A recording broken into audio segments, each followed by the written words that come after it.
പത്തനംതിട്ടയിൽ ഇന്ന് രാത്രിയും അതിതീവ്ര മഴയ്ക്കും മിന്നൽ പ്രളയത്തിനും സാധ്യതയുണ്ടെന്ന് മന്ത്രി പി.സി. വിശ്വനാഥ്.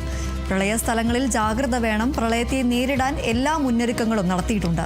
എല്ലാവരും ഒരു ടീമായി നിന്ന് പ്രവർത്തിക്കുന്നുണ്ടെന്നും മന്ത്രി പറഞ്ഞു. പമ്പയിൽ അതിതീവ്ര വെള്ളപ്പൊക്കം എന്ന മുന്നറിയിപ്പ് കിട്ടിയിരിക്കുന്നത്.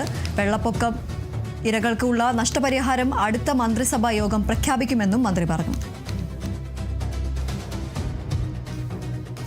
ഇന്ന് രാത്രിയും അതിതീവ്ര മഴയുടെ സാധ്യതയാണ് ഡിസാസ്റ്റർ മാനേജ്മെൻറ്റ് അതോറിറ്റി നമുക്ക് നൽകിയിട്ടുള്ള മുന്നറിയിപ്പ്. ഇന്നലെ രാത്രിയിലും ഈ അതീവ ഗുരുതരമായ സാഹചര്യത്തെ നേരിടാൻ ജനങ്ങളെ പരമാവധി ക്യാമ്പുകളിൽ എത്തിച്ചു.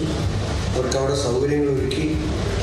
ഒറ്റപ്പെട്ടു പോകുന്നവരെ ക്യാമ്പുകളിൽ എത്തിക്കുന്നതിന് വേണ്ടിയിട്ട് NDRFിൻ്റെ ഒരു യൂണിറ്റ് ആറന്മുളയിൽ, NDRFിൻ്റെ ഒരു യൂണിറ്റ് തിരുവല്ലയിൽ, അഡീഷണലായ ഒരു യൂണിറ്റ് കൊല്ലത്തുനിന്ന് വരുത്തി.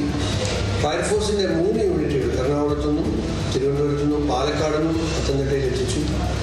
അതുപോലെ തന്നെ കൊല്ലത്തുനിന്നും ആലപ്പുഴയിൽ നിന്നും മത്സ്യത്തൊഴിലാളി സഹോദരന്മാർ ബോട്ടുകളുമായി അവരെത്തി ഇവിടെ സ്റ്റേ ചെയ്യുന്നു.